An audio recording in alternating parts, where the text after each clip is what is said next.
Hello again. My name is Lesa Cline-Ransome, and welcome to Past Present, Giving Past Stories New Life.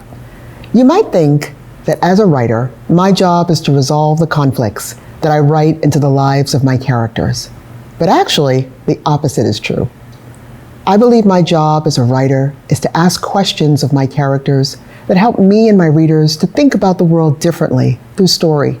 As I dive into history, I'm trying to better understand the present by asking questions about our past. The characters in 3 of my most recent books span over the course of nearly 100 years, from the 19th century to the 20th, and yet each face the same question. What is the true meaning of freedom? What did liberty mean for Black people living in this country while we fought for independence during the Revolutionary War? Or when the country was torn apart over free versus slave states during the Civil War? Or after emancipation and freedom came in 1863? How about during the Civil Rights Movement, when people had to fight for the right to vote and be treated as equal citizens? When I turn to history and research, what I have found is that long before my mother took me each week to the Malden Public Library in Massachusetts, and my father made me sit at the kitchen table each day after school to do my homework, a century earlier, Black people in enslavement valued education in much the same way that my parents did. Because they were forbidden by law to read and write, enslaved people had to learn in stolen letters and words. They learned in secret, late at night, after working all day in the fields, often risking punishment and sometimes even death to gain an education. In my book, They Call Me Teach, Lessons in Freedom, a young enslaved man is nicknamed Teach because he was taught how to read and write by being the companion of his master's son. When the son goes off to school, Teach works in the master's store as a clerk, but his most important job is teaching those in his enslaved community how to read and write in secret. He quietly teaches children huddled in the corner of a barn the sound of each letter in the alphabet. In the dark of night, he teaches men from the fields how to scratch letters in the dirt. He pieces together the torn scraps of a discarded letter that tells of Union soldiers making their way south. Teach even secretly forges a pass for a woman planning her escape north. What does freedom mean for Teach? While he awaits freedom from enslavement, he prepares by freeing himself and his community through letters and words. After slavery ended in 1863, the first thing Black people did was to build schools to make sure that they and their children were educated.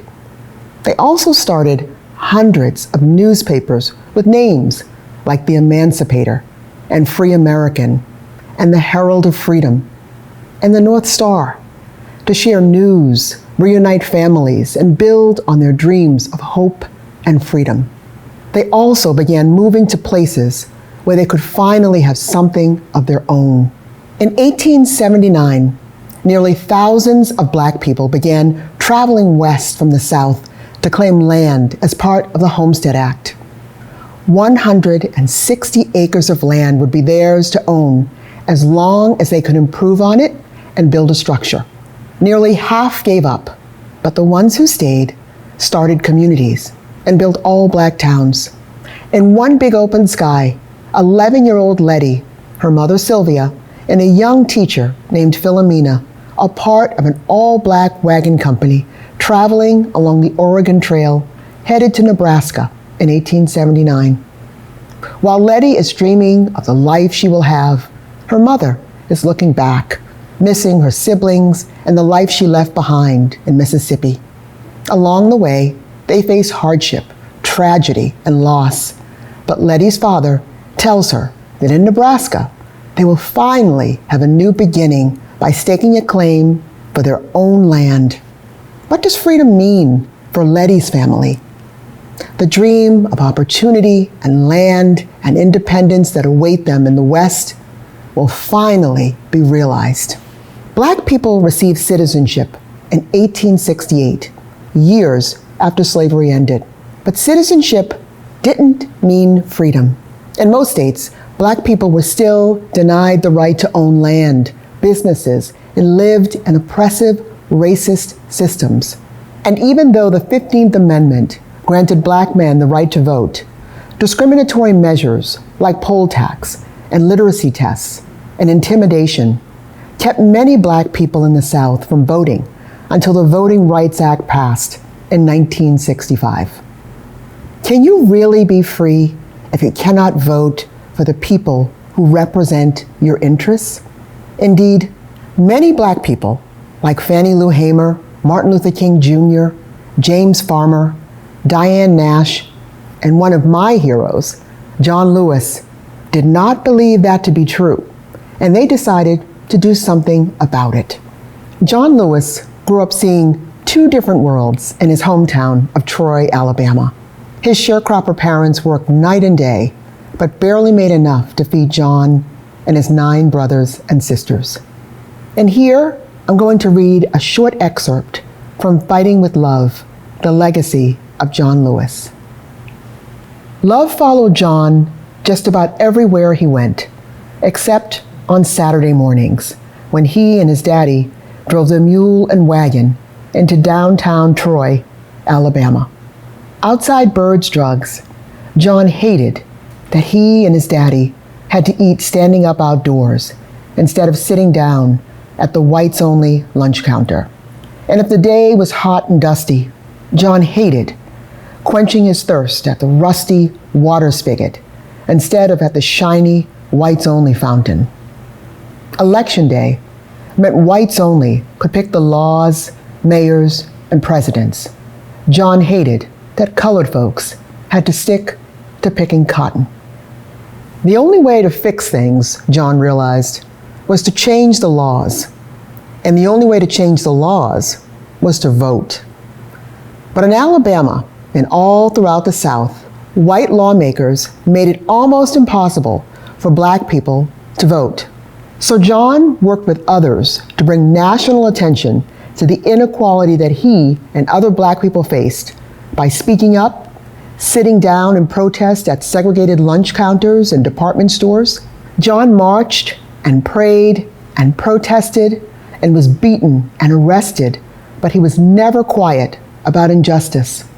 When his mother told him she was worried that he would get in trouble, John said that he would have to get into good trouble if anything was ever going to change. What does freedom mean for John Lewis? For John, civil rights are human rights, and voting is an act of self-determination.